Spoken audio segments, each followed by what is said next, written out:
científico que pueda tener esta alteración o ese efecto secundario. Pero habría que ver a estudios a largo plazo realmente si vamos a tener algún efecto a nivel central, a nivel de la memoria. Pero realmente lo que tenemos es un medicamento noble, muy noble, beneficio tanto para pacientes diabéticos como pacientes incluso no diabéticos y para el efecto de la pérdida de peso.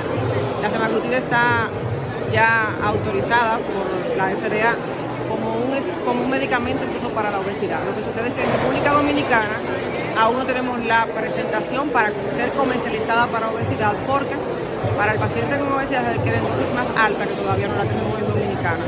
La presentación en Dominicana está comercializada para pacientes diabéticos.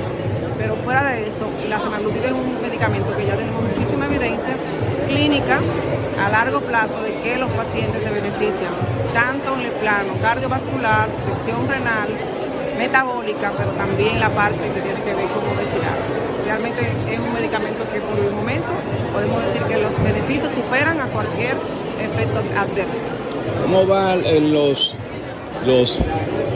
trabajos con relación a que las autoridades incluyan nuevos medicamentos para el tratamiento de la diabetes, medicamentos más modernos, que cambien el catálogo de medicamentos que hasta ahora se han usado? ¿Cómo van esas conversaciones? Realmente nosotros tuvimos 20 años de retraso, de revisión del cuadro básico de medicamentos en República Dominicana para el manejo de la diabetes. Fueron 20 años donde las autoridades, en combinación tal vez con la parte médica, no estuvieron revisando la actualización para el manejo de la diabetes. 20 años de atraso, donde los médicos teníamos solamente 3 o 4 moléculas en el plan básico, o mejor dicho, en el cuadro básico. Sin embargo, hemos logrado, tras un esfuerzo de las sociedades médicas especializadas, incluyendo la Sociedad Dominicana de Endocrinología y Nutrición, y otras sociedades médicas, junto con el Ministerio, de que pudiesen realmente actualizarse el cuadro básico de medicamentos. Y se logró hace 6 meses, se logró que se actualice. Y hemos logrado que se incluyan moléculas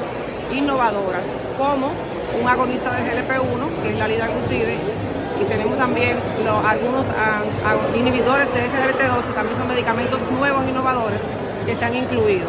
Sin embargo, eso todavía no se ha puesto en vigencia para lo que es el plan básico de salud. Estamos esperando que las autoridades competentes puedan hacer que las ARS puedan entonces tener esto disponible para los pacientes de las farmacias, sobre todo para los pacientes que tienen el sistema contributivo. Recientemente un grupo de sociedades y entidades que trabajan en obesidad, endocrinología y diabetes lanzaron el llamado Código Azul.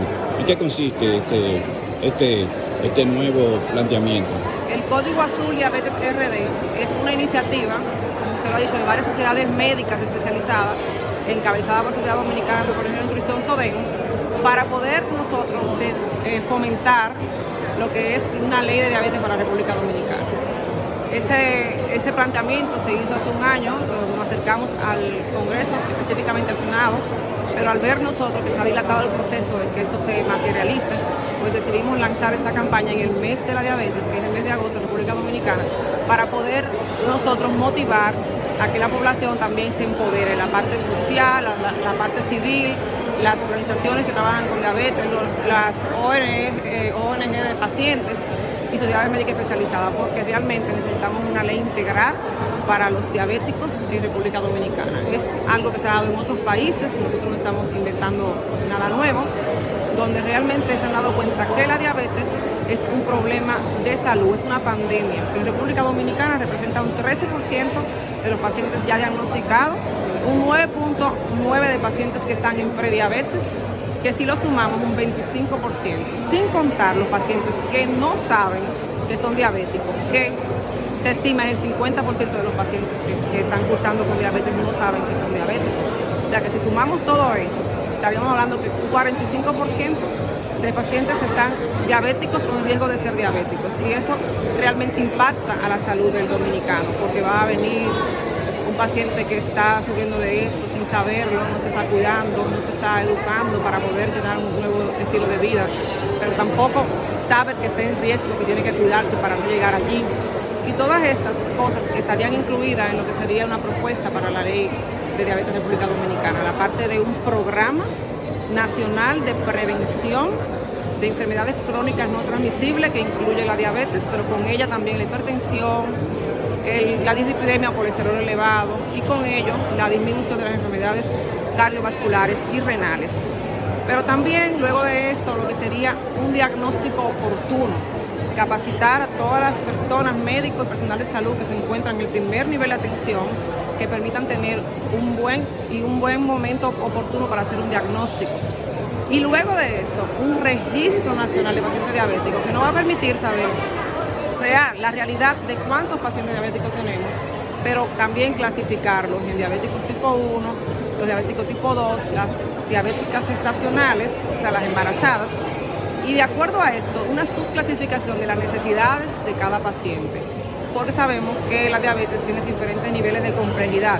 Aquel paciente que es diabético, pero es de bajo riesgo porque probablemente tiene poco tiempo de evolución y su manejo en términos farmacológicos probablemente no sea tan complejo, se pudiera manejar con una monoterapia, con una metformina o con una insulina de acción tradicional, y aquellos pacientes que ya van subiendo del nivel de complejidad, que deben ser vistos por un especialista en el área, endocrinólogo o diabetólogo, porque ya confluye en su condición con enfermedades mórbidas como la obesidad, la hipertensión, enfermedades cardiovasculares establecidas, y esto aumenta el riesgo de mortalidad. Sin embargo, estos pacientes sí probablemente tengan que requerir tratamientos más exclusivos y por ende tienen que ser manejados por un especialista. Entonces todo esto va a tener una estructura de manejo desde la familia, desde la educación, el niño, la embarazada, el médico en atención primaria, el médico especialista y los pacientes que requieran los niveles de atención dependiendo de su complejidad y su caso. O sea, no es que todo el mundo va a entrar a que nosotros pidamos cobertura, por ejemplo, para la semaglutide o para un inhibidor de SLT2, porque probablemente no todos los pacientes diabéticos necesiten ese medicamento, que es probablemente lo más costoso. Pero tenemos, por ejemplo, los diabéticos tipo 1, que pueden ser niños lactantes, pueden ser niños en edad escolar, pueden ser adolescentes, pueden ser adultos jóvenes, que estén necesitando insulina para vivir y que mañana no la tengan porque no tienen para comprarla. O sea, el Estado tiene que garantizar la vida de ese paciente que depende de insulina para vivir. No podemos vivir sin insulina. El día que le falte, usted puede morir. Entonces, eso queremos garantizar: el derecho a la vida, el derecho a la salud, el derecho a que el paciente conozca su condición de diabético, porque también necesita recursos para eso. No solo el medicamento, la educación, conocer su enfermedad y ayudarse a tener un autocontrol. Para tener un autocontrol necesita tener recursos de insumo. El insumo, por ejemplo, podría ser un glucómetro, pero el glucómetro necesita tirillas que están grabadas de impuestos. Tal vez el gobierno pudiera ayudar en eso. También el paciente pudiera necesitar, si es tipo 1, una embarazada, una tecnología en diabetes como un monitor continuo de glucosa que le permite más fácilmente un autocontrol de su glucemia cuando come o cuando no come, o le va a avisar cuando va a hacer una hiperglicemia, una elevación del azúcar, o una hipoglucemia, que es un bajón de azúcar. Entonces ese paciente puede tomar medidas para decir, oh, en media hora me va a dar un bajón, déjame comer algo, para evitar que me dé una hipoglucemia y que pueda morir en la casa sin asistencia. O sea, estamos haciendo que dando recursos al paciente para también se automonitorice, se cuide y aprenda a tomar medidas que pueden proteger su vida. Todo eso está contemplado en esta propuesta de ley. El apoyo psicológico, el apoyo de la familia, la educación de lo que es el tutor o el cuidador de ese paciente, un programa de educación en los hospitales, lo que es las enfermeras, la educación para las enfermeras, la educación de lo que se llama el educador en diabetes, que puede ser un médico o puede ser una enfermera especialista en educación en diabetes, porque la consulta especializada no siempre da tiempo para explicar a todos los pacientes. El paciente puede ser, yo te voy a explicar hoy esta parte, cuando tú regreses la otra, pero puede ser que se pierda, no regrese. Esta es la oportunidad de educar al paciente, de concientizarlo sobre la diabetes. Y realmente es muy complejo, son muchas cosas. Los pacientes sufren bullying, los niños sufren bullying en las escuelas. Tengo adolescentes que no se quieren inyectar en las escuelas porque les da vergüenza llevar su insulina, porque los otros lo van a relajar, se van a burlar, o no quieren tener un monitor que se le vea porque lo van a relajar o a burlarse, que es la palabra que debemos utilizar. o no quieren ponerse una bomba de insulina, si tienen el acceso a ello, que la mayoría no la tienen, porque también piensan que el otro puede burlarse. Pero también está la parte de discriminación laboral. Tenemos pacientes que si en su trabajo han tenido situaciones, como por ejemplo una hipoglucemia, no pudieron ir a merendar a tiempo por exigencias laborales, no tuvieron ni la oportunidad de ir a inyectarse cuando tenían que corregirse una hiperglicemia. Esos pacientes han tenido situaciones laborales, que luego sucede que hay un entorno laboral muy difícil, donde entonces empiezan a hostigar al paciente para acorralarlo a una renuncia, cuando ya el paciente está contratado.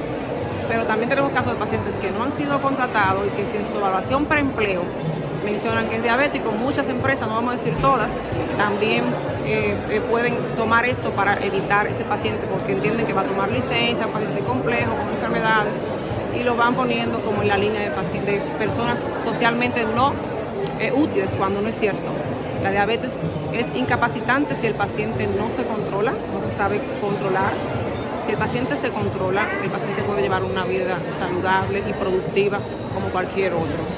Entonces son muchas cosas que tenemos que ver en este tema de la ley.